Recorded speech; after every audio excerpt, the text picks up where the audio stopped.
Bigger talks, bigger talks. Back again, another IG Live edition. We're talking about manifestation. And I have my guest coming on, Kathleen Cameron. She's a wealth creation coach. She's amazing. Her company does 8 figures every year. She's phenomenal. And she's going to teach us how to manifest the things we truly want and desire. The easy way. She's smart. She's intelligent. She done gave me a lot of game over the last few weeks with us being in contact. So brace yourself. It's going down. Kathleen Cameron. Hello, how are you? There she is. What's going on? How are you? I never go live over here. It's so weird. It's all right. We're here. We're in the vortex. You're in Toronto. I'm in LA. So it's 6 p.m. your time, 3 p.m. here. Thank you for being available. Thank you for sharing space and energy. Oh my And gosh. can you just introduce yourself to the audience? Because I've been amazed in the conversations we done held, and you're so dialed in, you're so tuned into your higher self. So if you could just take the mic and I'll give it over to you. Oh my gosh. You know, I'm a mom of 2. I was a registered nurse for 12 years. Yeah. And I live just outside of Toronto. So I'm about an hour outside of Toronto. So not right downtown, but I go there often. And I actually started studying law of attraction, power of the mind in September of 2019. So it's been 3 years. And I fell in love with it, and I share it just like you share it. I know you're always constantly sharing this stuff. And I decided, like, one day I had this thought, like, what if I could create a career out of this where, like, all day long I study, I teach, I grow and become a better version of myself to then help other people become better. And it just came to me, like, I'm going to do this. I'm going to become a coach. And so I started my career as a consultant with Bob Proctor, so one of his coaches. That's not Bob. Yeah, one of the greatest teachers of all time in human growth and potential. And my career just flew up working with him, and working with him probably a year and a half ago now, like all my own courses, all my own programs. And I teach manifestation the Kathleen Cameron way. I love it. Well, thank you for that beautiful intro. So let's get right into it. What is the truth about manifestation? And what should people know before they manifest anything they want? Uh-oh, it's buffering. Bad connection. Are we back? Yeah, we're back. Yeah. Okay. What was the question? I was saying, what is the truth about manifestation, and what should people know about it before they try to manifest anything? Oh, I love this. So most people want to know how to bring something into their physical world. They want to know, what do I need to do? What are the steps that I need to take? But that is actually like the third step in the manifestation process. The first step is to actually ask yourself, who do I need to be in order to bring that thing into my world? So Who do I need to be? if you want, if you want a bigger house, if you want to travel to more expensive, luxurious resorts, if you want a business that doubles or triples, then you need to be a different version of yourself than you are with the results you have today. And of course, I am such a effortless way type of girl. I want to do things like, I want to take one step. I don't want to take 3. So for me, it's not actually becoming a new version of me. It's it to come through, so all of my confidence to come through, and all of my strength to come through. And then I myself while elevating my human experience. Right. And so you said the first thing, you got to know who you want to be, right? Or who you want to become. That's a self-concept. What is your self-concept of yourself? Yeah, well, I think even before that, Eric, I'll back you up even one. I think self-awareness is first. Okay, I like that. Yeah, because if you don't know who you are, what are your strengths? What do you want to work on? What are those parts of you? Like, how do you know what to change? Ah, great question. Self-awareness Mhm. Yeah. is buffering. So self-awareness, self-concept. So awareness is key. I always say that. If you're not aware, then like how do you know what you don't know how to do? So you got self-awareness, self-concept, and who you need to become. So what is, say for instance, I want to attract my ideal partner. How would a person go about that from a manifestation perspective? Okay, I missed the one part because you're cutting out a little bit. What are we Yeah, you're. manifesting? Is it me or is it you? Can you hear me? Yours is a little. I don't know. Can you hear me? Yes. Got it. So I said, if I wanted to manifest and attract my ideal partner, what would that look like, and how would I do that from a manifestation perspective? Oh, that's so good. So the first thing that you want to decide is like, who is my ideal partner?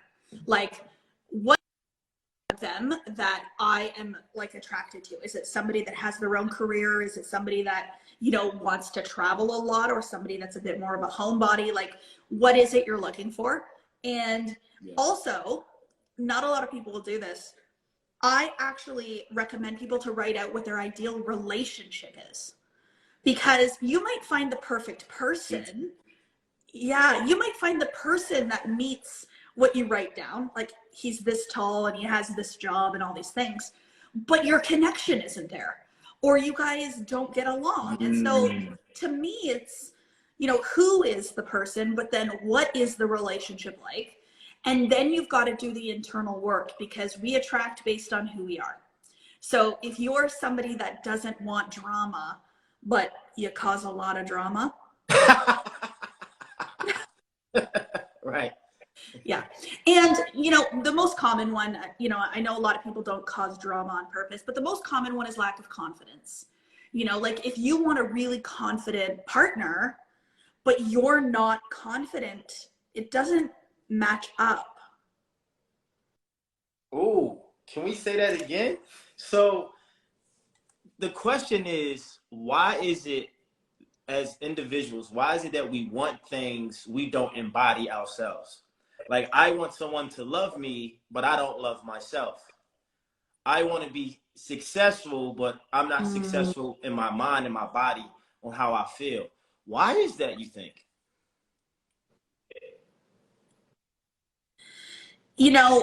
The beautiful thing is, what I've learned over the past 3 years is that we absolutely, whatever it is that you see in somebody else is in you, or you wouldn't. So if I see somebody that is really confident or really powerful, or they have a lot of fun, or they live in a lot of gratitude, or maybe they're really driven and I don't feel that driven.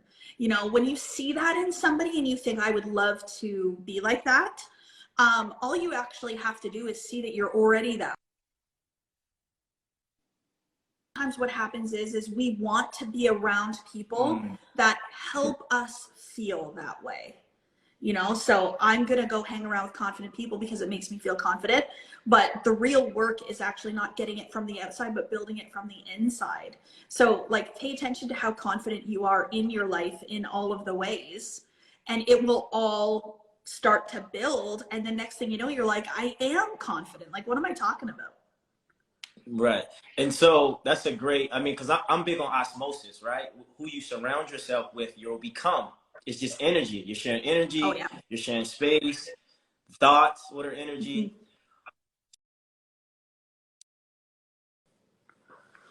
How does one become confident? What is the details? What is the routine? How do you become confident as a human being? Like, what do you think that looks like for someone listening right now? Like, I have confident friends and people, but I still don't feel it, but I want to become it. how do I become that? What is it some steps or phases I must go through to get that? You know, confidence was a really big thing because I didn't think that I was confident. And I would have said that I was shy or self-conscious or had low self-esteem. And so what ended up happening was I was like listening to what other people would say about me, and I was taking that suggestion as truth. And the more suggestions that we hear, the more we will believe something, both suggestion from others, but self-suggestion. So, you know, in my book, Becoming the One, which is how you and I got connected, you read it. Yeah. I literally talk about how I don't know if I even have one either. I talk about how I started suggesting things to myself and not paying attention to what other people would say. And so my voice became louder in my, like, well, you're confident as a nurse. So why do you think you're not confident? And you're confident as a mother. So why do you think you're not confident? And like, I just, to really expand. Then I also found other very confident women, not just like the coaching space, but just in life in general, confident women that were in plus size bodies. And I found them, and it that I looked up to, so to speak. And I started taking those things for myself. So it was like, well, you're comfortable to wear lots of color. And I wear all black, and here I am in black. But I started wearing so much more color now because I wanted to take on some of those characteristics. Yeah. Yeah, so you basically embody, you know, you took the details of these people and started adding them to your life. I think when I think about confidence, if I think about who is confident, who's a confident male, I would say Tony Robbins. How does he show up?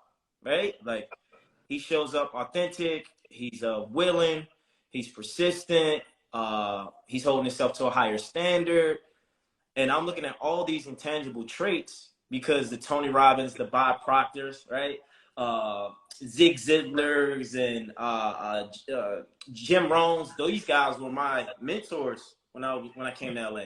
They were my virtual mentors to teach me how to become successful, what it looks like, what it feels like to be success. What do I need to do? What are the steps? So meditation, Yeah. Motivational speeches and videos, reading books, and just reps and steps. I always tell people, repetition is the mother of skill. The more you do it, eventually you'll become it. So we got that. So ladies, fellas, you want to attract the love, you got to understand, first of all, you got to be aware, right? You got to understand, like, okay, who is your ideal mate? What do they look like? Write it down on paper, as Kathleen said. Be detailed. Get it out, and then start seeing if you can attract it. But you don't want to attract drama, right? So you got to do some internal searching. We don't want the drama. Soul searching to see who you are. And yeah, that's important. But I really want to talk about wealth creation and money, because I think everybody loves money. You even have a lot of it, you have some of it, or not enough of it. So what frequency do we need to be on a consistent basis to have that wealth creation, or to have the money continuously flow into our vortex, into our life, into our bank account, and just have that law of circulation going in and out of our paradigm and in our livelihood? How do we get that? What's this? Can you help us, please? Yeah. I love this. I love talking about manifesting money. And the reason I love talking about it is because the people that have the most money are comfortable discussing it. The people that don't have it, they don't want to talk about it. They don't want to look at Hold on. Say that again, please. Say that again, please. The people with money, what?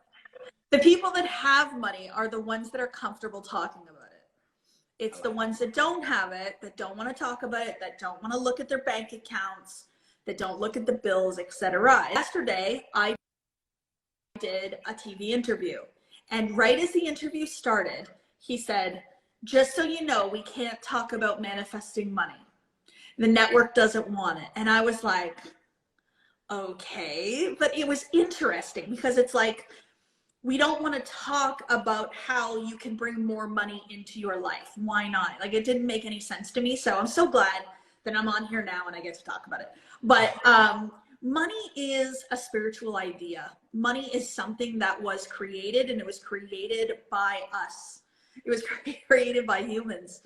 But if you actually just take the physical money aside, and I don't carry cash very often anymore, so it's easier for me to understand this concept. But like, think about an e-transfer. It literally goes from my bank to your bank, and nobody that's what money is. It's an energetic exchange, one thing for another thing. And so, you know, before money, people used to exchange services, or they would exchange goods. You know, I would, you know, do something for you around your house and you would give me a loaf of bread for it. You know, like, I mean, it's all the same type of thing. So understanding that, then we can understand that the law of compensation means that in order for you to make more money, you need to be providing more service. You need to be helping more people. You need to be making a bigger impact or creating more value.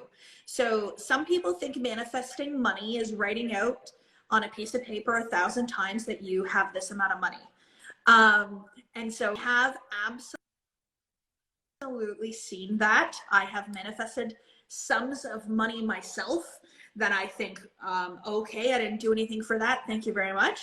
But for the most part, it's an energetic exchange. And so I know my expression of my energy brings me into more money. But it also is dependent upon the vibration that you're in, and specifically the frequency of vibration that you're in. And so I love Bob Proctor, my mentor, who I originally learned from. He used to talk about it like a radio station. You can't be tuned into the $10 radio station and want $1,000. You know, like, if you're thinking about having no money, it's hard to make money, I'm poor, I can't afford it, and that's the vibration you're in, match to the $1,000.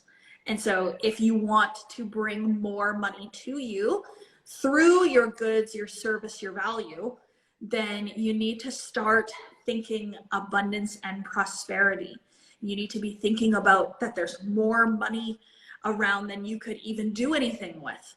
I teach a program, Eric, called Wealth from Within. It's 8 weeks. So, I mean, we can't really talk all about it tonight, but I actually talk about water as a comparison to money. So when I fill up my glass of water, I drink it until it's gone, knowing I can fill it right back up. But we don't do that. We don't do that with money. Yeah. So with money, we get close and we get nervous, and we stop spending, and we keep it, and we put the glass of water aside and say, well, I'm going to save this for later. And we're in this tight. So, you know, this wealth creation game, it has a lot to do with the vibration you're in, the perspective, like if you feel abundant, if you feel prosperous, and then it really, really does have a lot to do with your ability to be okay with financial flux. Not a lot of people are okay with that. Yeah, and I always say your energy, right? Your energy is your currency. How you feel, what you think, what you believe holds an energy source within you. So I know from experience, my energy is my money. When I'm, hey, what's going on? How you feeling? I'm giving energy and I'm feeling great, and I'm manifesting what I want, more things come. But when I'm thinking like what's not happening or what I don't have, I actually push things away. So to go back to your first point with the relationship, I also think in money, you have to be self-aware of the body you live in, your nervous system, right? Some people can get a bunch of money and then lose it tomorrow because their body, their nervous system doesn't know how to keep it because it's uncomfortable. Or you have a money wound from when you were young. Whatever your relationship with story, your money story is what your relationship is as of today. So it's so much to unpack when it comes to money. I think the number one thing is being comfortable, understanding what you said, having it and flowing. Like, it's the law of circulation. I can't, if I have $1,000 and you need 500, and then I think, okay, I'm only gonna have 500 left, and I'm going like this, and I give you my money, then my money is sad money. My money's not happy. But then if I change my energy, say, You need 500? Hey, here's 500. But by the way, you're going to invest the money and you're probably going to make 5,000. But if I'm in this fear, right, I'll probably miss out on the fact that you told me that I'm going to invest your money and I'm going to make money, because I'm so in this scarcity mindset that I only have $1,000. I can't make more, so I just hoard it. But nothing can come in if we're holding it. Like, it's just Totally. if you're not opening yourself up to get a hug, how can you receive the love? You know?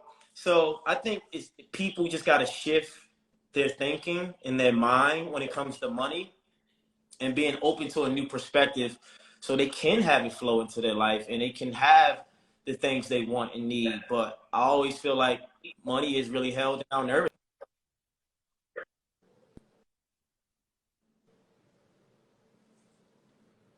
Can you hear me? Oh, you're just cutting out a little bit for me.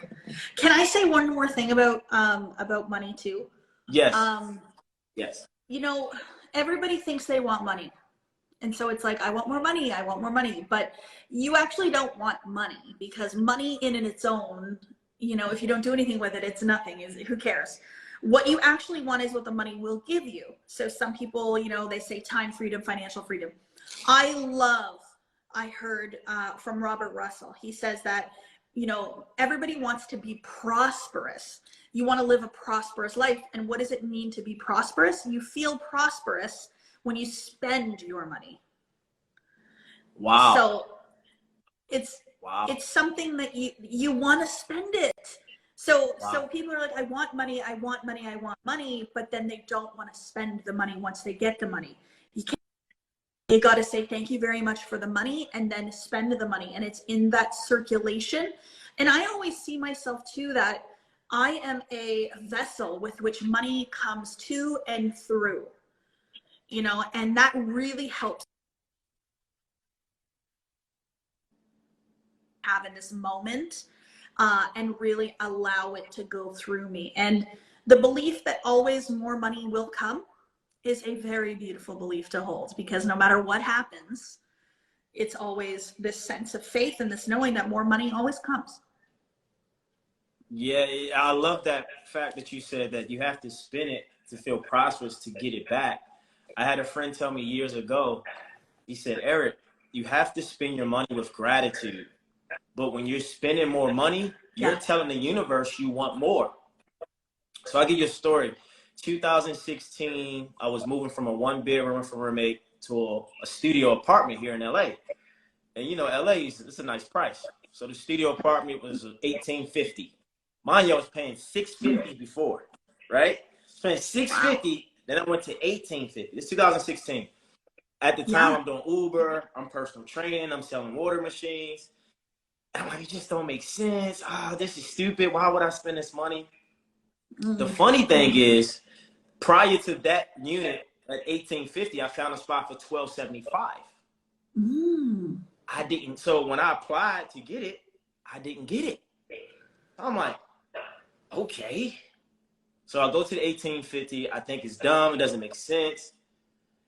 I submit. My boy's like, you got to do it. E. Come on, you got to do it. So I submit the application. The lady come back and say, oh, Mr. Bigger, you got approved. I'm like, what? Huh? So in that moment, I knew the universe was talking to me, that you deserve more, young man. Mind you, the rent is almost $2,000 once I pay all my utilities and everything else, right? But I don't know if I can make that every month, at least in my mind and my body. 6 months after I move in, I get the Bachelorette. The show comes. I attracted the opportunity to be on the show because I'm in this different vibration. I'm spending more money. That's so good. And then I go on the show for 3 months. So it was like, had I not make that decision, I wouldn't attract that opportunity because I wouldn't have been in the vibration on the frequency to receive that. So always tell people, it wouldn't have been a match. You gotta take the chance so you can advance. Spend the money. You'll get it right back. It's amazing. That's the story of my life now, truly. With everything, I nurtured this belief in myself that, like, the more money I spend, the more money I make. And it's been a belief that has served me very well. In the moments where about a purchase, it doesn't fully come back. It'll come back like 75%. Ooh, that's good. So that's good. I don't know if you've read the book The Halving by, I don't think I'm going to say her name right. Suk-Yoon Lee, I think. It's called The Halving. Yeah. She talks about green light and red light spending. And what I love so much about that is like, if you're about to buy something and you're like, oh, I'm stressed about this. What's the return policy? I don't know. This might be too much for me. You know, that's a red light. Don't buy it. But if you're there and you're like, okay, this is a stretch, but I really want it. Oh, should I get it? And then it's like, but I would really, really love it. Okay, I'm going to get it. That is a green light. And so the energy that you actually are in when you make a purchase determines the outcome after the purchase. So the feeling of having money is the feeling that you always want to be in when you spend. But when you're asking about the return policy and you're in a state of fear, you don't feel like you have it. You're afraid to spend it. So that's a fun little trick that a lot of me and my clients use. Yeah, and it's Ken Honda from Japan. He talks about happy money and sad money. He's like, your money is happy and you're spending it with gratitude. You're happy, you're thankful. Sad when you don't want to let it go. You're kind of like, like you said, the money never returned the same way you gave it. But yeah, it's just, I look at it as money EQ, your emotional response and relationship to money.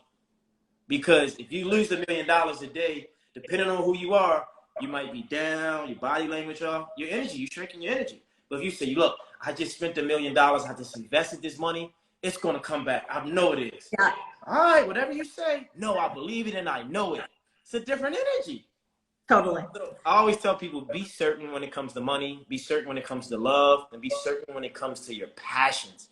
And I think we don't have enough information, and I think that's why we have someone like you who helps people turn their life around from a mental and psychological space, how to get there, and it's all information that we lack, that we need.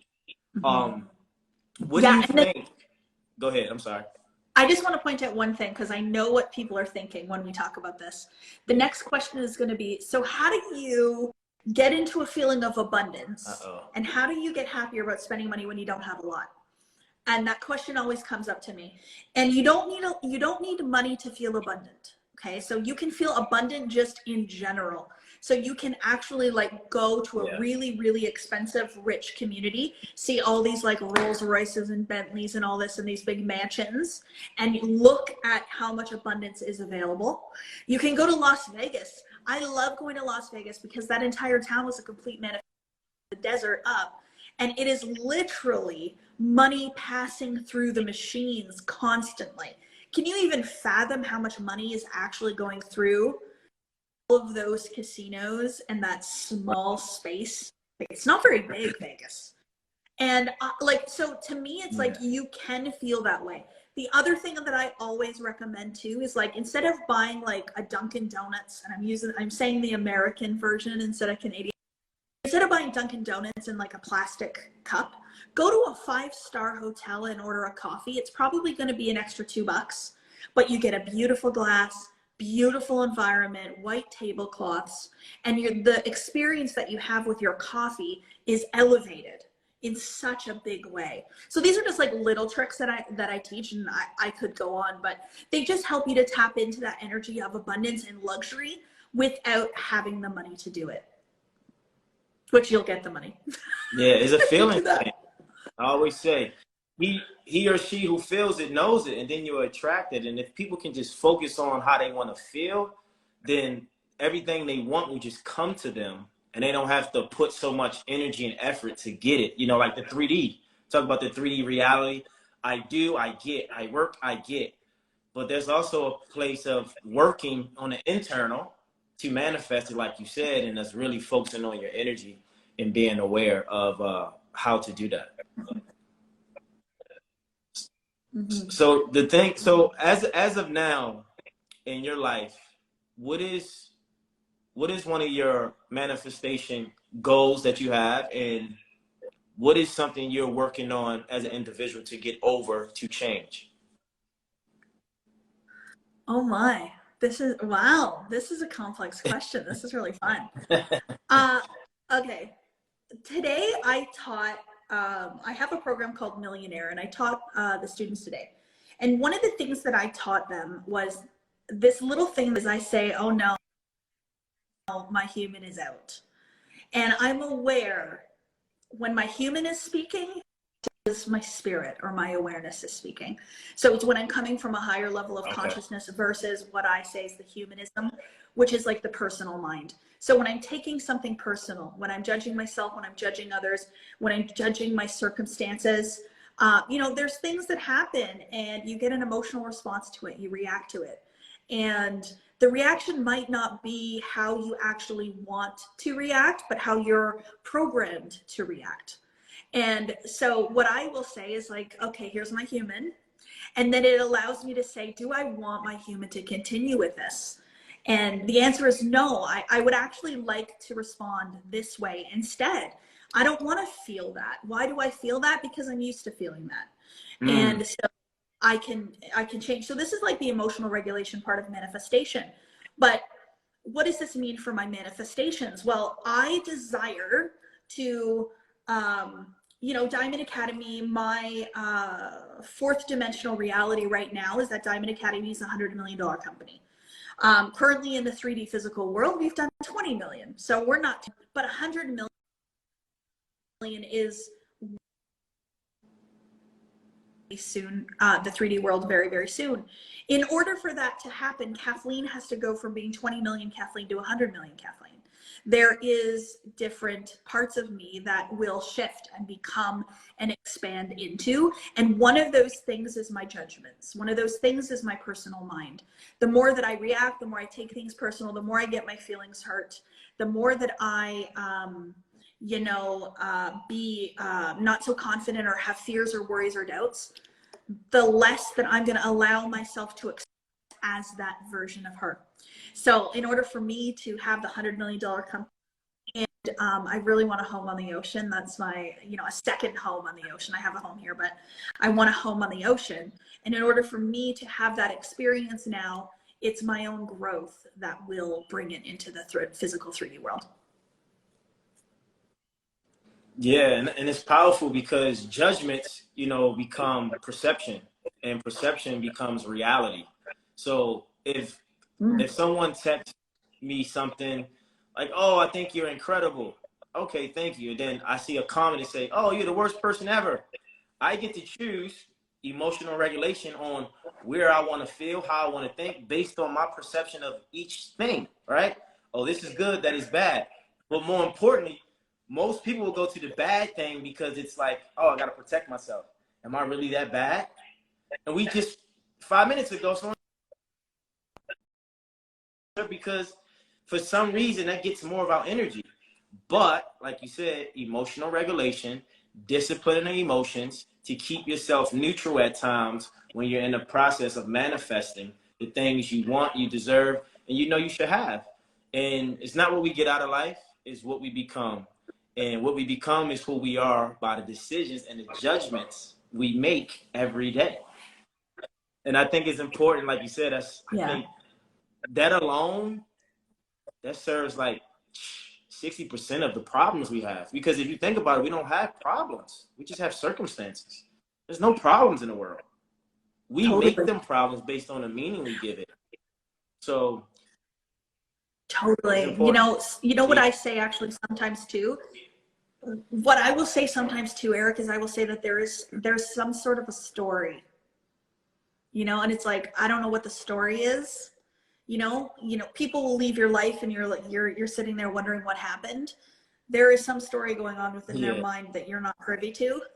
And you don't need to know. It's okay. And it's the same thing about the stories we tell ourselves, right? You know, whatever the story is will determine the outcome. So let's modify the story a little bit. Is it really that bad? Is it really something that should be, or that you do want, influencing you negatively in this way? Body image in my past, and you know, the story that I told myself about the way I looked was what caused my life to be the way that it was, not the way my body looked. It was the meaning I gave it. So it's never the thing, but it's the way you perceive the thing. Yeah. And that allows you to just like detach. Like if you literally just observed a situation without giving it any judgment, you know, life would be a little simpler. That's for sure.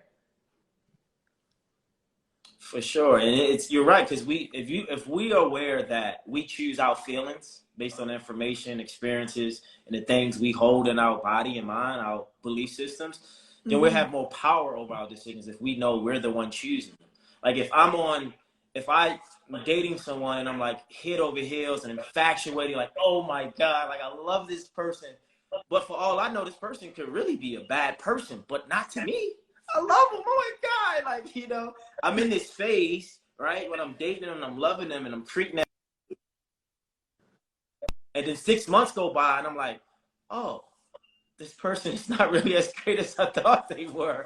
So, but whatever caught my attention or attraction, that's what I was living from. I was living from that vibration, that paradigm.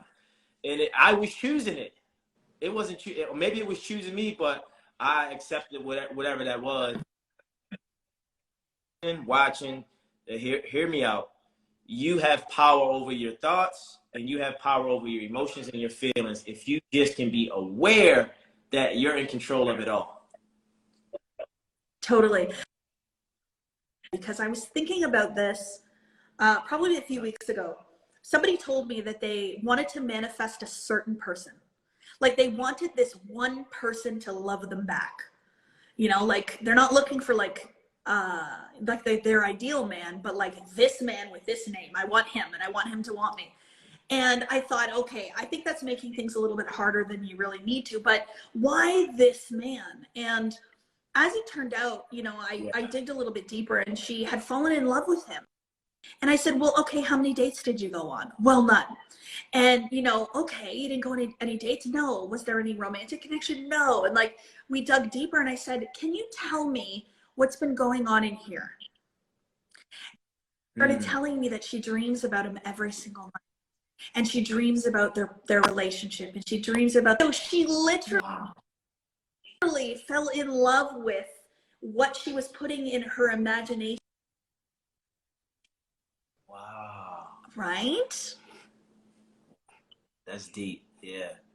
So then I got a real question then. Does that mean she's going to manifest this person? Are they going to fall in love? What did you think with all that work?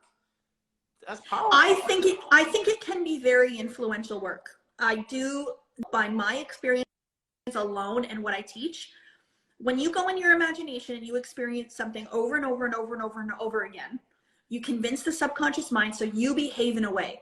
However, there is this thing called free will that each and every one of us have. I have free will, you have free will, my kids have free will. So what that means is that even if I'm visualizing, manifesting a certain person, they still have the free will to choose who they want to date back. You know, you're not going to cast a spell and convince him you're amazing. He's got to do that. Maybe if you're really charismatic, but honestly, essentially he does have choice.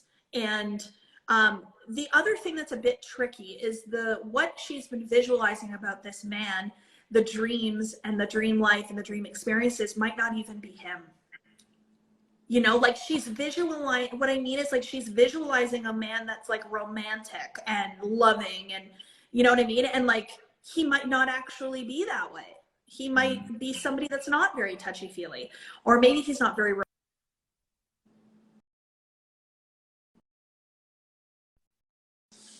in love with one another at the same time and not like one in their head first, you know?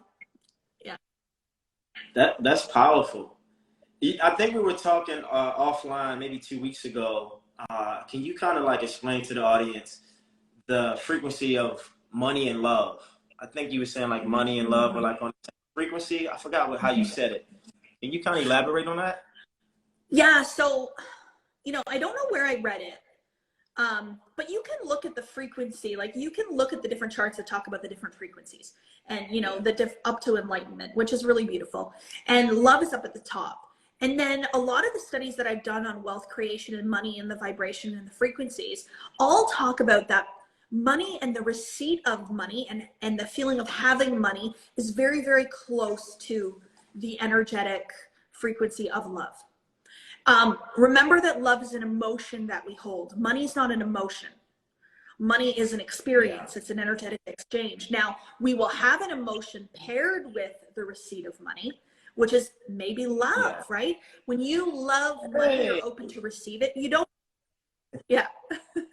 when you love money, and not in a I'm going to use it and abuse it way, but literally I'm so grateful for it. I love it. I would love more of it. I'm open to receive. Thank you very much. It's a beautiful place to be in. And so then I started thinking about, okay, so instead of thinking about necessarily money as much, why don't I just be love? Why don't I just focus on being in the emotion of love all day long? And I know we want to give our love away. I know we want to say, I love you, and I love you, and I love you, and I love you, and you want to express it when you say it. But what you're is, I feel the emotion of love when I'm with you. Right? Like it's not something we actually like give away. It's an experience that we have with people. And so for me, it's like, how can I experience more love every single day? Love for myself, love for my life, love for like the magnificent world that we live in. Like we should be in awe of it every single day. And then how can I express my emotion of love to people? So I'm talking to you right now and I'm feeling an overwhelming amount of love. Thank you so much for being there for me. Like, I'm so grateful. That being in that energy puts you on the frequency of wealth, because they're tied, they're connected, they're a similar vibration. Going back to like emotions and energy, emotional intelligence, regulating that emotion, having that experience of love and money, putting it together, feeling good, feeling deserving and worthy and enough, and you just fall right into, then what happens, what I believe, when you get in that space in a consistent way, you're not even thinking about a dollar amount. You're just so happy and fulfilled. Money just keep coming in.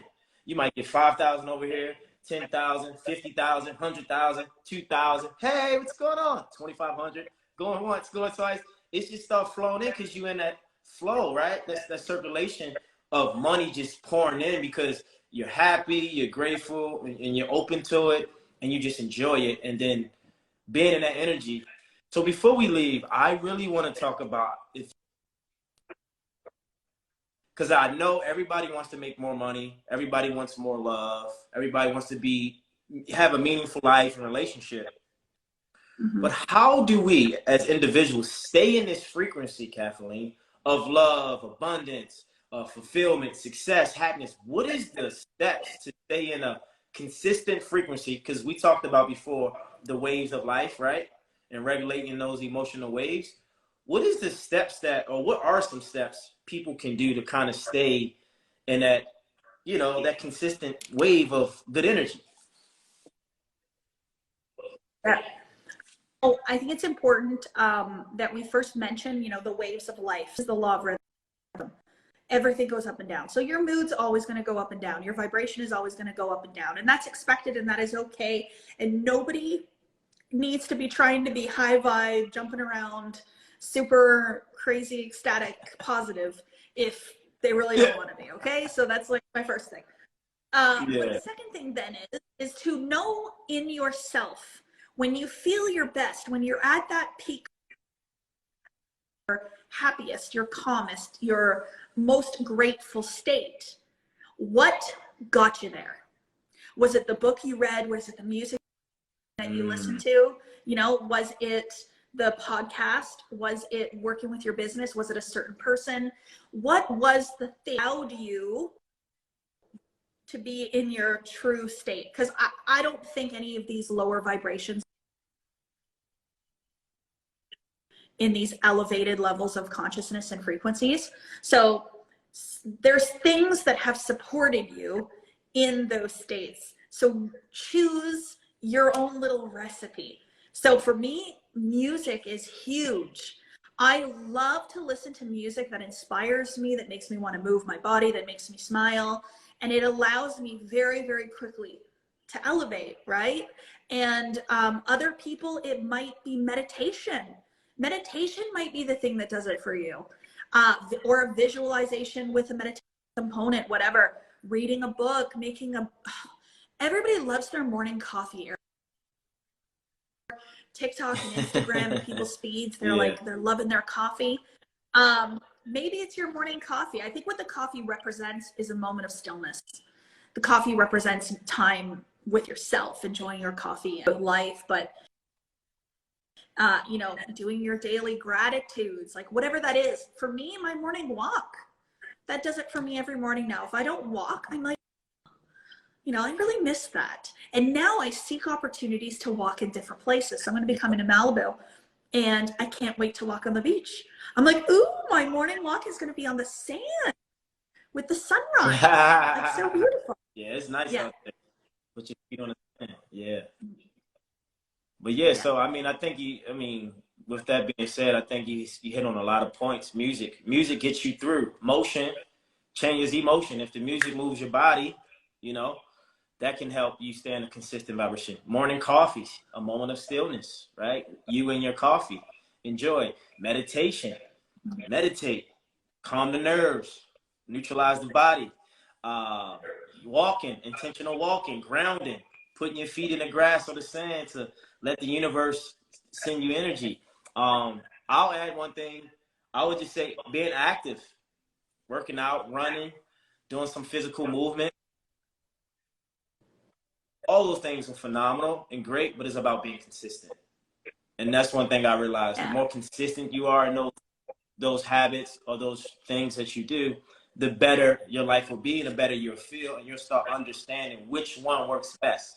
Because maybe meditation doesn't work, or going to the gym doesn't work.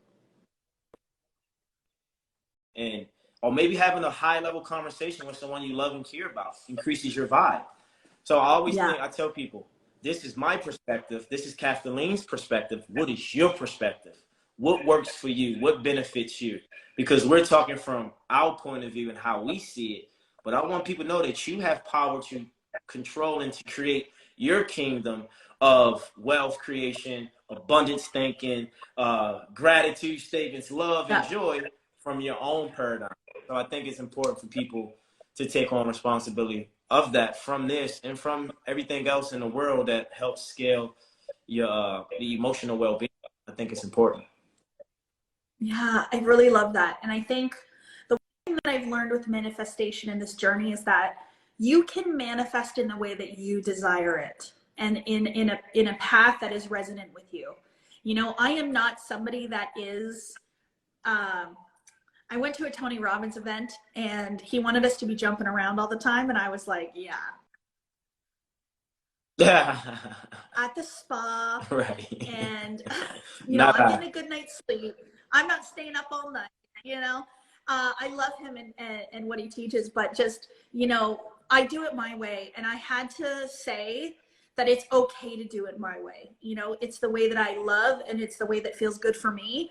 And when you do that, when you stop trying to meet what you think you should do and just do what you feel called to do, it makes such a difference in your manifestation process, because you're actually allowing your true identity, your true self to just shine through instead of trying to match something else you see in the world. And so hopefully, like, you've gotten tonight us talk a lot about, you know, self-love, about abundance and prosperity, about habits, about consistency, about energy.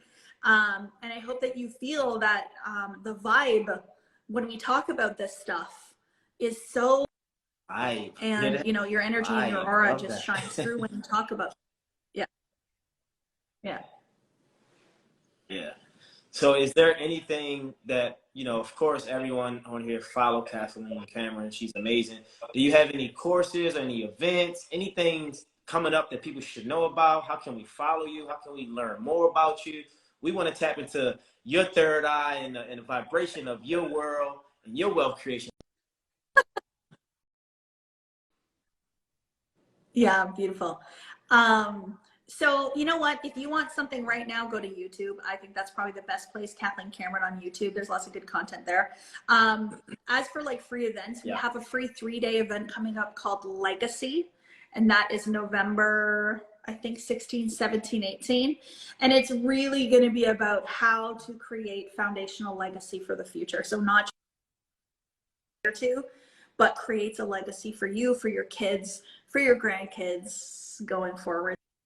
We're going to actually do something completely different this time and talk about something completely different, but I'm super excited for it, and that's in November. So stay tuned. Haven't announced it yet, but it's coming. It's coming. Manifestation coming soon. Kathleen Cameron. So I have one last question before we get out of here. Someone out there that's in a place of lack, that's in a place of survival and trying to make it and trying to figure it out, and they want to live this amazing life and have all the things that they deserve and yearn for, what would be your advice, and what do you think they should do in that space? When you are feeling a bit hopeless, it is something that will continue to perpetuate. And so to set big goals and to change all these habits today when you're feeling a bit in a hopeless place isn't as unrealistic. So I always say that we want to climb the ladder of belief. So let's climb and get you out of hopeless to hopeful. And once you get to hopeful, get you to excited for what's maybe to come, you know? So for me, it's start with gratitude, start to think about what in your life right now is good, though there's things that aren't good, and there's things that you don't want, and you want it to be different. Displeasure is the opposite of gratitude. You can't be in a state of displeasure and in a state of gratitude. So take the displeasure and find the gratitude. So if you've only got $5 to your name, be grateful for the $5, you know, and find that. And soon enough, you'll start to move to that hopeful place. And the other thing too is the worthiness that you hold about yourself is really, really important. So manage the messages you're listening to and start to tell yourself new ones. I do mirror work where I stand in the mirror and I say nice things to myself. You know, I've done it with plants and now I do it with myself. There we go. And it's really powerful because when you look yourself in the eye and you say these nice things, you know, Louise Hay, when she talked about this in the 80s, like, it still is such a beautiful technique. So maybe try that just to get yourself from hopeless to hopeful. I love that. Well, Kathleen, thank you so much for your time and your intellectual, you know, property and information to better everyone's situation here today. As the topic was the truth about manifestation, wealth creation, and just being an abundant person through in and throughout. So thank you. We appreciate you. And it's been a pleasure. Thank you so much for having me, Eric. I'm going to go and I'm going to watch the last 30 minutes of Bachelor in Paradise that I didn't watch yet.